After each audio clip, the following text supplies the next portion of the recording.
Welcome to the SEO.co Search Engine Optimization Podcast. Digital marketing essentials and next level tactics. From offsite and on-site optimization to persuasive selling and everything in between. You'll learn actionable tips on what it takes to outright and outrank your competition. Now, here's your host, Timothy Carter.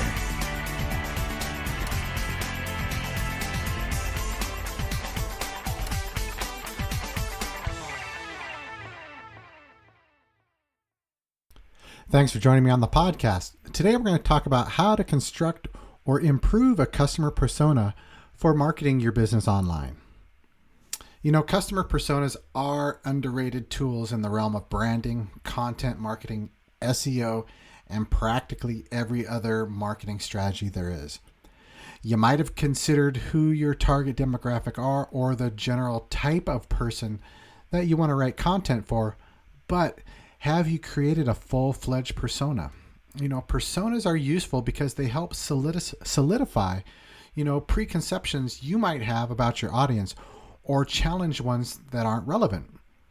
They're also useful in getting the rest of your team up to speed quickly. Rather than going through an exercise of what does or doesn't work for your audience, you can use personas as quick training tools to demonstrate your ideas. All of this sounds nice, but how can you create a persona? Or, if you have an idea for one already, how do you create a better one? Well, number one, start with a basic framework. You don't have to build a full-fledged persona for your brand all at once. Instead of overwhelming yourself with all the little details, start out with a basic framework. You can work on filling in the rest later. Some of the big topics to cover are, age range, gender, profession, education level, geographic location, are all part of your target demographic. If you're doing this for the first time, it's wise to focus only on your business's target demographics. You can always create more once you've fully fleshed out the first one. Number two, develop characters and not profiles. Don't make your persona creation a list of objective traits like, 35 to 45, female, college-educated, suburban. This makes it sound like a description in a police report. Instead, make your personas come to life by injecting them with personality and making them full-fledged characters. To get things started, give your personas fake names, describe their physical features, even if they have no bearing on your demographic needs, as long as they don't interfere with those demographic needs.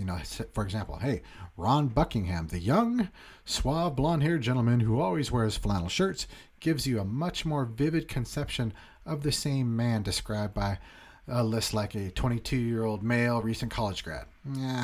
It leads to a better rounded persona and better inspiration down the line in creating content. How about number three? Interview real customers. That's to help get an accurate picture of your target demographics. Consider conducting interviews with real current or potential customers. For example, if one of your strongest demographics is older business owners, make a short list of all the older business owners currently doing business with you and call them up for a few questions. Ask about their education level, job histories, values, and motivations. Ask what's important for them in procuring new leads. Ask what they value most in messaging and communication, and then integrate this information into your existing content. So another one would be, for every quality you create, ask why. Effective buyer personas are all about understanding motivations. Without these motivations, your persona is useless. For every quality you've described in your character and their personas, ask the question why. Going back to Ron Buckingham, thinks companies should be more down to earth, but why? Lindsay Donovan likes the feeling of comfort more than the feeling of excitement. But why? These questions may not have, concrete answers, but contemplating them will help you develop fuller, more relatable personas. And then, create qualities and appeals, number 5. So for each buyer persona you've created, make a list of qualities within a corresponding list of appeals. The qualities, as you might imagine, should reflect all the individual significant elements of that persona. The appeals should be tactics, messages, or other strategies that can help you relate to those qualities. For example, a quality like craves social media confirmation and acceptance could be met with an appeal like increased social media targeting or emphasize previous buyer reviews. Number 6, let other people in on the process.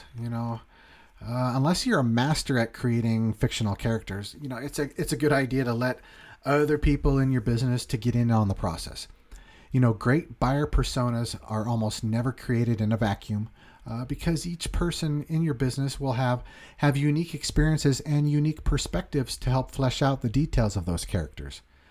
For example, your account managers might have more in-depth relationship with real people in line with your personas, and your marketing team might have more creative ideas for persona appeals. And then, as we wrap this up, the last, certainly not least, is always make adjustments. If you allow your buyer persona to remain unchanged, 2 things are going to happen. 1, your online marketing will never have the room to grow, and 2, your team is going to get bored. So every several months, you should every quarter, you should be revisiting your classic lineup of personas and make adjustments to reflect any changes, 1, your business has gone through, and 2, any new insights on the personas you've uncovered. Barring that, you can create new, fresh versions of older personas to inject new life and fresh ideas into your approach.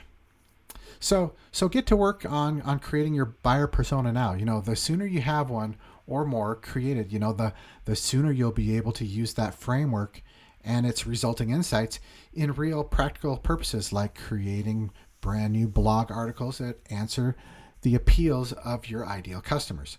So don't be afraid to make multiple versions of your personas either. If you're detailed in your creation of personas as demographics or create personas, for separate demographics, you'll only peripherally target. The more often you work with personas, the more adept you'll become in using them to their full potential and maximizing your opportunities to answer the ideal questions your ideal customers would have through that content because of that persona. And that is it for today's episode. If you got value from this episode, great. I appreciate you listening in. Hit subscribe, leave a comment, or if you need some help, creating content based on your personas, come on over to SEO.co and schedule a time to have a free consultation. Learn how we can help you scale your ability to outwrite and outrank your competition.